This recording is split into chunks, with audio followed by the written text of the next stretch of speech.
I've been trying to figure out the name of this brand because it's either KB Ear or K Bear.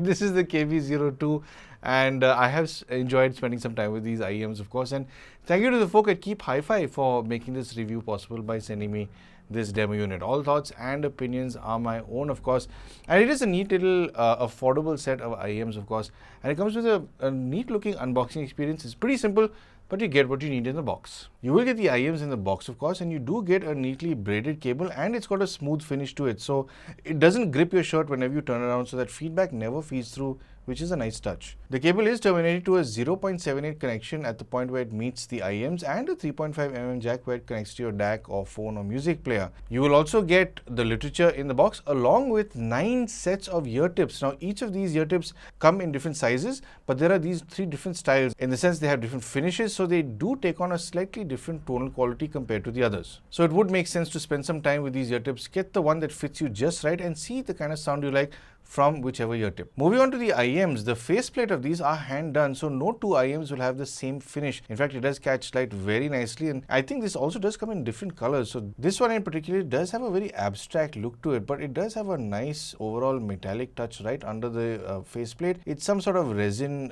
protection that is over it. And then when you move on to the rest of the IEM, it does appear to have a few venting ports, one near where the 0.78mm connector connects, and the other one is a little further down on the inside of the IEM that will sit against your concha. The nozzles do appear to have a metal finish, and overall it does have a very nice execution to it. In fact, it does have its drivers that are apparently further in towards the nozzle, so it's closer to your eardrum. I'll speak about this in the chapter about sound, and I don't think it really benefits it, but all in all, it is a very nicely well put together set of IEMs that should last a very long time if you do look after them. Moving on to the sound of this, I'm going to read it off my phone because it's a mouthful. So this does come with a 10mm beryllium plated dynamic driver, and it also does have a 10mm elastic piece type BC. It's some sort of a bone conduction driver.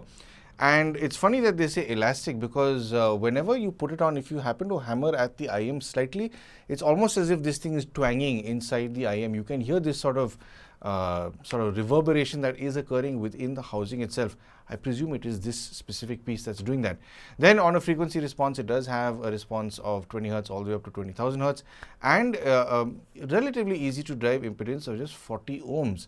But having said that, I have tried it on 2 different DACs. I have tried it with the i5 GoldLink DAC amp. I love that DAC amp. It's fun to listen to. It's a nice sounding DAC, but I did find that these IEMs do come a little more alive when I connected it to the Rose's Elsa RZ550.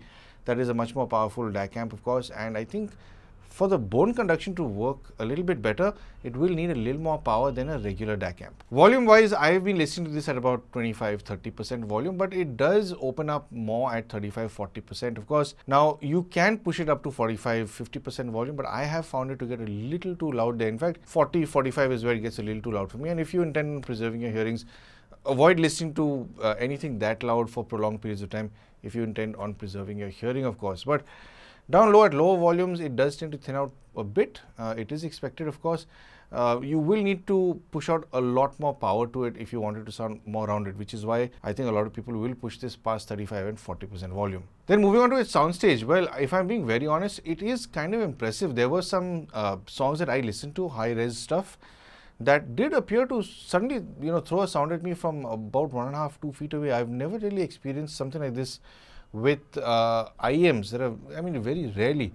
But there are some things that if you close your eyes and listen to, it does generate a very wide sort of field for sound staging. But again, this does occur very rarely. It's not like it's got some different tuning to be more spatial audio. But it does do a very good job on a soundstage front. It's got a dead center phantom channel with good left and right separation, with of course that illusion of a lot of tones coming from further out of the IEMs. Moving on to the imaging, well, honestly, it's a very good sounding IEM when it comes to technicalities. You're able to really fine tune, or should I say zone in on the nuances you want to listen to. In fact, I've had this running in for some time now, and I think when I originally heard it, it didn't impress me as much, but it definitely does very well on a technicality front. It's surprisingly well layered. Its overall detail recovery is surprisingly good for a set of IEMs that exist in this price range, of course. And honestly, if you're that person who does want to focus on the finer nuances of your music, somebody's fingers dragging along a guitar string or whatever else, this is very capable. It's definitely it does it very easily.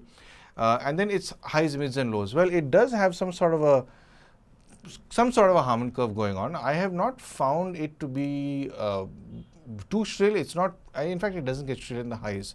I have thrown all sorts of genres at it, and I've at no point really felt that it has gotten too piercing in the highs. It's well detailed, it's not piercing, it's non-fatiguing. There have been one or two recordings I've heard that sound like it's getting sibilant, but it's more a factor for the recording than it is for these IEMs. They're not really tuned to sort of, throw that frequency at you to cut your ears off. So it's pretty careful there. So I'd say highs and mids are done very well, good technicalities, good separation, everything over here. Where my issue is in the lower frequencies, because this IEM is sort of marketed as being, one with the bone conduction driver, and it's going to be superb in the bass. The bone conduction stuff I've heard in the past is usually active. It's not passive like this. And usually I've never found a set of bone conduction earphones that do well with lower frequencies. They're usually much better off with, mids and highs, and they also tend to squawk a lot. So I'm not sure what they're using the bone conduction for in this, but it doesn't seem to do very well for the lower frequencies. But having said that, there's also a mention that these guys have pushed the driver closer into the nozzle, so it's closer to your eardrum. Now, and the big issue with this I found is that usually when I've pushed these into my ear further in, it's like the lower frequencies tend to disappear almost completely. It's just the highs and mids that exist. The further I pull them out, the lower frequencies tend to, sort of perk up and start sounding as good as they can. So I think that the idea of pushing the driver closer into your eardrum is not the best way to handle lower frequencies, because I've literally had to have this just sitting on the opening of my ear canal. I can't even push it in because then there's absolutely no bass. So because of this placement, I found it very difficult to find a sweet spot with these IEMs. I've been tussling with them a lot to get them at the right distance, and then if it's just about sitting around my left ear, it'll suddenly pop out, and then there's an imbalance. So fit wise, I think it affects these a great deal when it comes to how these sound. So I was just in a constant tussle with this. I really wish that it were, well, for one, definitely slightly smaller. It is a bit on the larger side of things. In fact, let me just show you. It is a pretty wide IEM if you look at it. Yeah, I don't know if you can see that, but yeah, the width of it is quite a bit. So now the thing is, I know I do have a slightly shallower left ear. My concha is smaller in this ear than this ear. So it's usually this ear that I have a lot of problems with it when it comes to sitting in my ear. It doesn't really sit in very comfortably, and that's why I have that, okay, I'll leave it over here, the bass sounds fun, and then suddenly it pops out, if I just turn my ear or something like that. But if you happen to have ears that this fits properly and you get that sweet spot, it's definitely a fun listen with big bass. I have heard more bass, or should I say more exaggerated bass or more prominent bass or tighter bass, all of the above, on other IEMs. This I wouldn't say is the best when it comes to its overall bass performance, but it is fun nonetheless. So if you do want to buy these are available, I think, globally. I have not really seen it available here in India. Not just yet, but I suppose it will be. But you can buy this online. I will leave the link down below for about $39.99 US. So you can, of course, check the link I'll leave down below. You can, figure out if this suits your budget for a set of IEMs over here. But then again, I think it's to me, it's not been too impressive. I was expecting something a lot more from this. But there you have it. It is a fun listen, and as long as it fits you well, I think it is a fun listen. But if you know you have smaller ears, it might be a problem.